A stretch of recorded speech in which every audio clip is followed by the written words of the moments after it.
అమరావతి రాజధాని బంగారంతో ఏమైనా చంద్రబాబు కడుతున్నాడా అనే డౌట్ ప్రజలందరికీ కూడా వస్తూ ఉంది.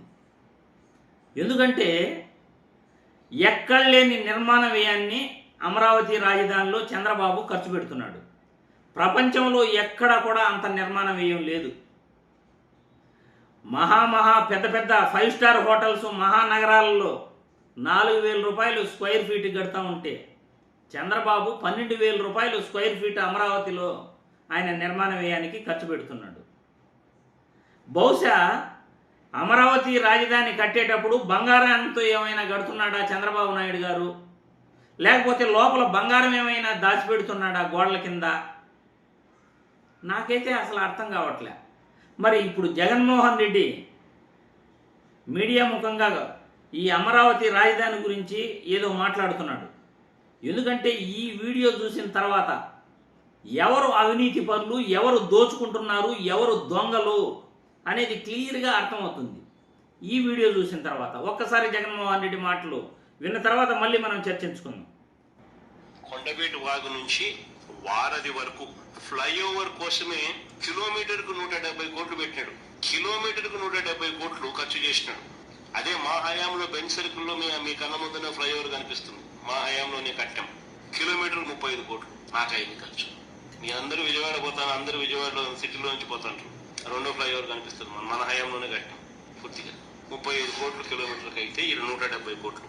నాకు నిజంగా అనిపిస్తుంది, ఒక్కోసారి అనిపిస్తుంది బంగారంతో ఏమైనా కడతానారా, ఆడేమన్నా బంగారు బిస్కెట్లు ఏమన్నా స్మార్ట్గా బంగారు బిస్కెట్లు.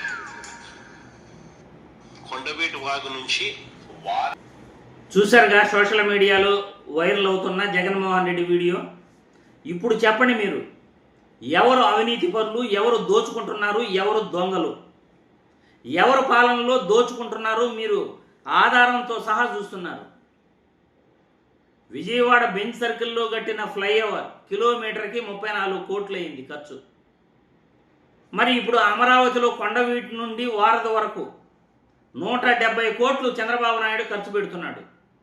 అంటే బంగారంతో కడుతున్నాడా చంద్రబాబు నాయుడు? ఏంది ఈ దోచుకోవటం? ఏంది ఈ దోచుకోవటం? ఏంది ప్రజాధనాన్ని ఈ విధంగా లూటీ చేయటం? ఏంది?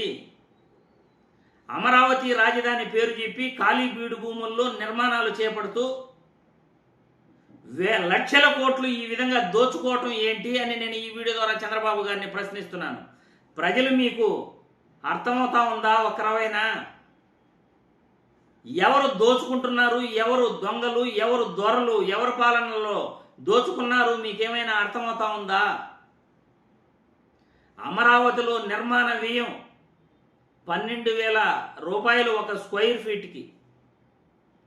ఢిల్లీ, ముంబై, హైదరాబాద్, చెన్నై, హైదరాబాద్ వంటి మహానగరాల్లో కూడా 5 స్టార్ వసతులతో ఒక బిల్డింగ్ నిర్మాణం చేపడితే 4,000 రూపాయలే ఖర్చు అవుతుంది. ఢిల్లీలో ఎంపీ భవనాలకు కూడా 4,000 రూపాయలే ఖర్చు పెట్టారు. నిన్న మిథున్ రెడ్డి గారు మాట్లాడటం కూడా మనం చూసాము పార్లమెంట్లో. మరి అమరావతి రాజధానిలో 12,000 రూపాయలు స్క్వేర్ ఫీట్కి నిర్మాణ వ్యయం పెడుతున్నారు. కొండవీటి నుండి వారధి వరకు 1 కిలోమీటర్కు 170 కోట్లు ఫ్లైఓవర్కి తీసుకుంటున్నారు. అంటే బంగారంతో కడుతున్నాడా చంద్రబాబు నాయుడు? అమరావతి రాజధానిలో బంగారంతో కట్టడాలు కడుతున్నాడా, లేకపోతే బంగారం ఏమైనా దాచిపెడుతున్నాడా? ప్రజలకు సమాధానం చెప్పాలి. ఇదిగో ఒక ఆమె వస్తుంది, కాంగ్రెస్ వర్కింగ్ ప్రెసిడెంట్ అని ఒక ఆమె వస్తుంది. ఇవన్నీ ఆమె కళ్ళకు కనపడవు. ఈ విధంగా దోచుకుంటుంటే అమరావతి రాజధాని గురించి ఒక్క మాట కూడా మాట్లాడదు. ఆమెకి ఆస్తులు కావాలి, ఆస్తుల గురించి మాట్లాడుతుంది ఆ మహాతల్లి. ఏం చంద్రబాబు నాయుడు ఈ విధంగా దోచుకుంటా ఉంటే ఒక్క మాట కూడా మాట్లాడవా? అమరావతి రాజధాని పేరు చెప్పి ఖాళీ బీడు భూముల్లో నిర్మాణ వ్యయం అమాంతం స్క్వేర్ ఫీట్కి 12,000 తీసుకుంటా ఉంటే నిద్రపోతున్నావా షర్మిల నువ్వు? ఏం కాంగ్రెస్ నాయకులు నిద్రపోతున్నారా? బీజేపీ, జనసేన పార్టీ, టీడీపీ 3 కొమ్ముక్కై ఈ విధంగా దోచుకుంటా ఉంటే ప్రజాధనాన్ని ప్రజలు ప్రశ్నించరా? ఎవరు పాలనలో దోచుకుంటున్నారో ఆధారాలతో సహా చెప్తున్నాం కదా. ఎవరు దొంగలు, ఎవరు దొరలు, ఎవరు అవినీతి పరులు ఆధారాలతో సహా మేము చెప్తున్నాం కదా. మరి ఎవరు తప్పు చేస్తున్నారు, ఎవరు అవినీతిపరుడు, ఆధారాలతో సహా మేము చూపిస్తున్నాం కదా. ప్రజలు మీ అభిప్రాయాల్ని కామెంట్ రూపంలో తెలియజేయండి.